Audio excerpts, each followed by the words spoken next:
ಅಧಿಕಾರನ ದಾರಿ ತಪ್ಪಿಸುವಂಥವ್ರು ಈ ಹರೀಶ್ ಗೌಡ ಅಂತ ಶಾಸಕರು. ಅವ್ರ ಹತ್ರ ಇರೋ ದಾಖಲೆಯಲ್ಲಿ ಆ ರಸ್ತೆಗೆ ಪ್ರಿನ್ಸೆಸ್ ರಸ್ತೆ ಅಂತ ಹೆಸರಿದೆ ಅಂತ ಗೊತ್ತಿರೋ ಕೂಡ ಆ ವಿಚಾರನ ಮರೆಮಾಚಿ ಅಧಿಕಾರಿಗಳಿಗೆ ಈ ರೀತಿ ಅರ್ಜಿಯನ್ನು ಕೊಟ್ಟಾಗ ಅವರು ಅಧಿಕಾರಿಗಳು ಶಾಸಕರ ಮಾತು ಕೇಳ್ತಾರ ಅಥವಾ ಜನಸಭರ ಮಾತು ಕೇಳ್ತಾರ?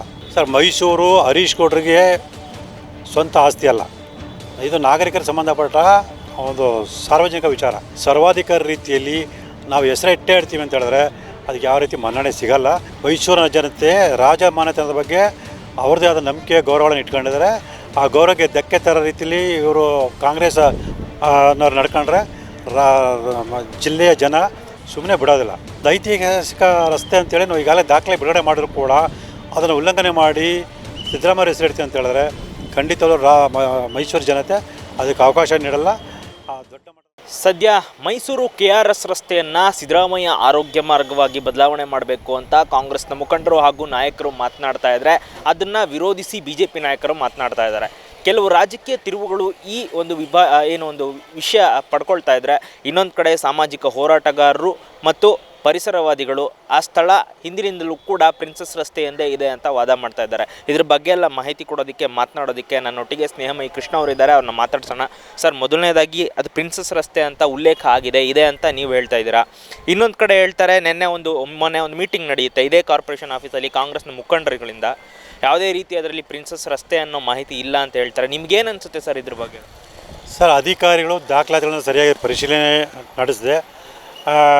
ಎಲ್ಲದಕ್ಕಿಂತ ಮುಖ್ಯವಾಗಿ ಚಾಮರಾಜ ಕ್ಷೇತ್ರದ ಶಾಸಕರಾದ ಹರೀಶ್ ಗೌಡರು ತಮ್ಮಲ್ಲ ಬಳಿ ಇರತಕ್ಕಂಥ ದಾಖಲಾತಿಗಳನ್ನು ಪರಿಶೀಲನೆ ಮಾಡಿದೆ. ಆ ರಸ್ತೆಗೆ ಯಾವುದೇ ಅಧಿಕೃತ ಹೆಸರಿಟ್ಟಿಲ್ಲ. ಹಾಗಾಗಿ ಸಿದ್ದರಾಮಯ್ಯ ಹೆಸರಿಡಿ ಅಂತೇಳಿ ಅರ್ಜಿ ಕೊಟ್ಟಿರದೆ ಇದು ಎಲ್ಲ ವಿವಾದಕ್ಕೆ ಕಾರಣ ಆಗಿದೆ. ಸೊ ಯಾಕೆ ಅಂತ ಹೇಳಿದ್ರೆ ಚಾಮರಾಜ ಕ್ಷೇತ್ರದ ಮತಗಟ್ಟೆ ಸಂಖ್ಯೆ 116 ಪ್ರಿನ್ಸೆಸ್ ರಸ್ತೆಯಲ್ಲಿ ಇರ್ತಕ್ಕಂಥ ಶಾಲೆಯಲ್ಲಿದೆ ಅಂತೇಳಿ ಸ್ಪಷ್ಟವಾಗಿ ದಾಖಲಾತಿ ಇದೆ. ಅವರು ಅದೇ ಮತಗಟ್ಟೆಯಲ್ಲಿ ಮತಗಳನ್ನು ಚಲಾವಣೆ ಮಾಡಿದ ಹಿನ್ನೆಲೆಯಲ್ಲಿ ಶಾಸಕರಾಗಿರೋವಂಥ ಹರೀಶ್ ಗೌಡರು ಆ ದಾಖಲೆಯನ್ನು ಪರಿಶೀಲನೆ ಮಾಡದೆ ಈ ರೀತಿ ಒಂದು ಅರ್ಜಿಯನ್ನು ಕೊಟ್ಟಿದ್ದರು. ಹಾಗಾಗಿ ಆ ದಾಖಲೆಗಳು ಮತ್ತು ಇತರ ದಾಖಲೆಗಳನ್ನು ನಾವು ಒಂದು ಆಕ್ಷೇಪಣೆ ಅರ್ಜಿ ಜೊತೆ ಕೊಟ್ಟು ಆ ರಸ್ತೆಗೆ ಏನು ರಾಜ್ಕುಮಾರಿ ರಸ್ತೆ ಅಂತಿದೆ ಆ ರಸ್ತೆನೇ ನಾಮಕರಣ ನಾಮಫಲಕ ಹಾಕಬೇಕು ಅಂತೇಳಿ ಮನವಿಯನ್ನು ಸಲ್ಲಿಸಿದ್ವಿ. ಹಾಗಾಗಿ ಇವತ್ತು ನೇರವಾಗಿ ಭೇಟಿ ಮಾಡಿ ಇದು ದಿನಕ್ಕೆ ವಿವಾದ ಉಂಟಾಗ್ತಿರೋದ್ರಿಂದ ಸೊ ಆದಷ್ಟು ಬೇಗ ಇದ್ರ ಬಗ್ಗೆ ಒಂದು ನಿರ್ಣಯ ತಗೊಂಡು ಜನರೆಲ್ಲ ಇರ್ತಕ್ಕಂಥ ಗೊಂದಲ ನಿವಾರಣೆ ಮಾಡೋದಕ್ಕೆ ಒಂದು ಮನವಿಯನ್ನು ಮಾಡ್ಕೊಂಡಿದ್ದೀವಿ.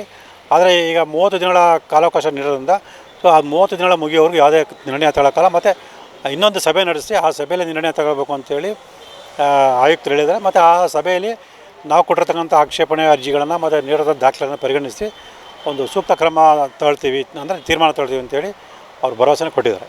ಅಂದರೆ ಸರ್, ನೀವು ಹೇಳ್ತಾ ಇದ್ರೆ ಇದಕ್ಕೆ ದಾಖಲೆ ಇದೆ, ಪ್ರಿನ್ಸೆಸ್ ರಸ್ತೆ ಇತ್ತು ಅನ್ನೋದಕ್ಕೆ ದಾಖಲೆ ಇದೆ ಅಂತ ನೀವು ಕೂಡ ಇವಾಗ ಕಾರ್ಪೊರೇಷನ್ಗೆ ಬಂದು ಮಾಹಿತಿ ಕೂಡ ಕೊಡುವಂಥ ಕೆಲಸ ಮಾಡಿದ್ದೀರಾ. ಆದರೆ ಅವತ್ತು ನಡೆದ ಮೀಟಿಂಗಲ್ಲಿ ಪಾಲಿಕೆ ಅಧಿಕಾರಿಗಳು ಹೇಳುವಂಥದ್ದು ಏನಂದರೆ ಯಾವುದೇ ರೀತಿ ಉಲ್ಲೇಖ ಇಲ್ಲ, ಅದಕ್ಕೆ ಯಾವುದೇ ರೀತಿ ಕಡ್ತಾ ಇಲ್ಲ, ಅದಕ್ಕೆ ಮಾಹಿತಿ ಅಂದರೆ ನಮ್ಮ ಹತ್ರ ಯಾವುದೇ ದಾಖಲೆ ಇಲ್ಲ ಅದಕ್ಕೆ ಅನ್ನೋ ನಿಟ್ಟಿನಲ್ಲಿ ಮಾತನಾಡ್ತಾರೆ. ನಾವು ಪತ್ರಕರ್ತರು ಕೇಳೋ ಪ್ರಶ್ನೆಗೆ ಸರ್ ಆಗಲಿ ಇಲ್ಲ ಅದನ್ನೇ ಸರ್, ಅವರು ದಾಖಲಾತಿಗಳು ಲಭ್ಯ ಇಲ್ಲ ಅಂತ ಯಾವ ಆಧಾರ ಹೇಳ್ತಾರೆ ಅದು ಗೊತ್ತಿಲ್ಲ. ಯಾಕಂದರೆ ಮತ್ತು ಅಧಿಕಾರಿಗಳು ಈಗ ಬರ್ತಾರೆ ನಾಳೆ ಹೋಗ್ತಾರೆ. ಆದರೆ ನಾವು ಇಲ್ಲಿ ಮೈಸೂರಲ್ಲಿ ತಲಾಂತರದ ಇರ್ತಕ್ಕಂಥವ್ರು. ಸೊ ಮೈಸೂರಿನ ಇತಿಹಾಸದ ಬಗ್ಗೆ ನಮಗೆ ಆದ ಒಂದಷ್ಟು ತಿಳುವಳಿಕೆ ಇದೆ.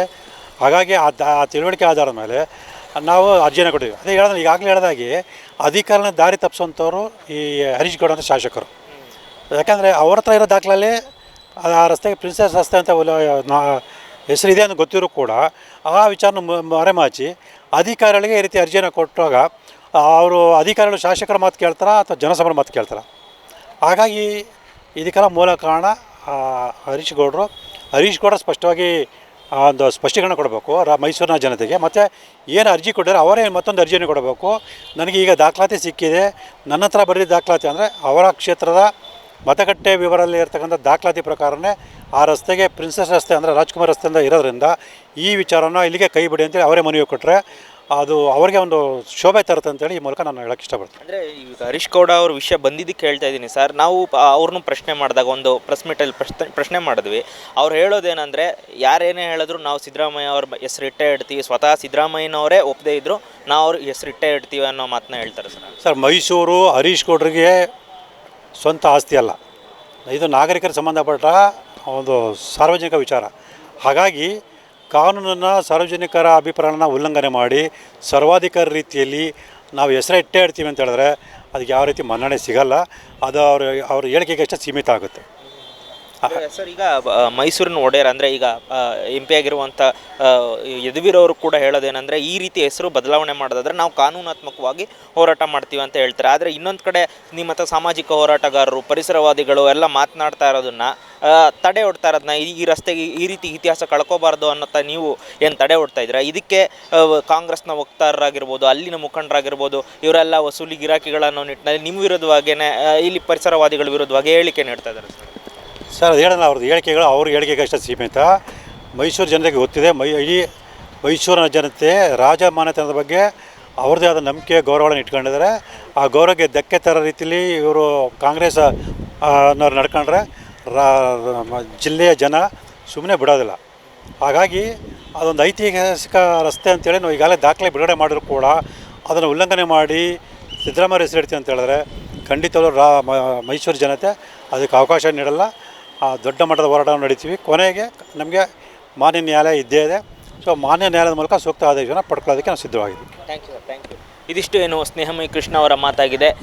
ಏನು ಐತಿಹಾಸಿಕ ಸ್ಥಳವಾಗಿರುವಂಥ ರಸ್ತೆಯನ್ನು ಹೆಸರು ಬದಲಾವಣೆ ಮಾಡೋದಾದರೆ ನಾವು ಕಾನೂನಾತ್ಮಕವಾಗಿ ಹೋರಾಟ ಮಾಡ್ತೀವಿ, ಮೈಸೂರು ಜನ ಎಲ್ಲ ಸೇರಿ ಇದರ ವಿರುದ್ಧ ಪ್ರತಿಭಟನೆಯನ್ನು ಮಾಡ್ತೀವಿ ಅಂತ ಸ್ನೇಹಮಯಿ ಕೃಷ್ಣ ಅವರು ಹೇಳ್ತಾ ಇರ್ತಂಥದ್ದು.